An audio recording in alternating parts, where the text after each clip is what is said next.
Pour l'étude de cas, ce ne sera pas long, je vais le chercher. Je vais le chercher, ce ne sera pas long. Attendez. Le cas Smart Angels, la même chose. Donc, on va juste ajouter quelques informations, par exemple, pour ici, le bon de commande numéro 100 sur 2018. Donc, du 2 janvier 2018.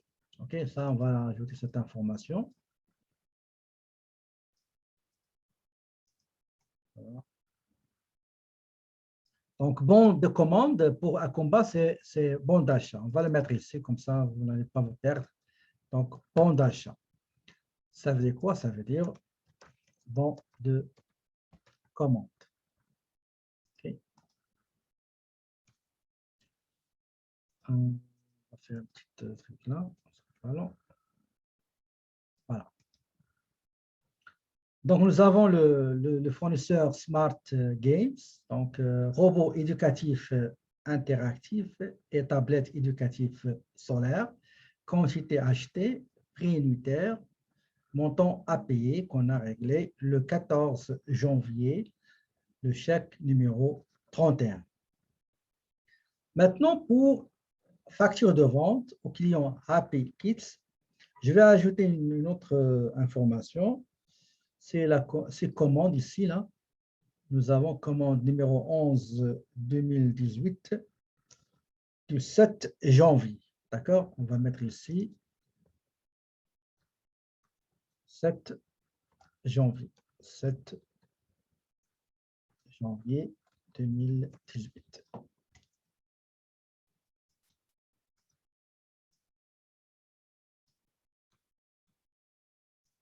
Voilà. Ça ici et ça ici. Très bien. Donc, le paiement, c'est effectué le 13 par chèque numéro 125, l'encaissement. Donc, la première transaction, c'est la facture d'achat du 6 janvier. Donc, on va ajouter ici, on va mettre première transaction, c'est celle-là. Donc, première transaction. Et après, le 6, j'ai le 8 là. Donc, c'est deuxième transaction. Et après, le 8, il y a le 13. Donc, c'est la troisième transaction. Et la quatrième et la dernière transaction, c'est celle-là, donc le paiement du 14 janvier, donc quatrième transaction. Donc, qu'est-ce qui est demandé? Ce qui est demandé, c'est très simple, c'est d'aller créer un bon de commande pour fournisseur, donc c'est inventaire. Donc, achat, c'est le bon de commande. Une fois vous terminez, vous allez créer bon de réception pour comparer ce qui est dans le bon de commande avec ce qui a été livré. Et après, pour la facture, on va aller au fournisseur, inscription, et on va aller chercher le bon de commande et le ramener vers le journal général pour avoir l'écriture. Deuxième transaction, c'est la facture de vente. Avant d'établir la facture, je peux aller chercher dans facturation, et je sélectionne la deuxième ici pour faire la commande. Et après, je vais faire facture, je vais aller chercher comment dirais-je. Vous voyez, quand vous fournissez des services, vous n'avez pas besoin de passer par là. OK? Vous allez passer par ce qu'on va faire la semaine prochaine. Donc, la troisième transaction, c'est l'encaissement d'une vente.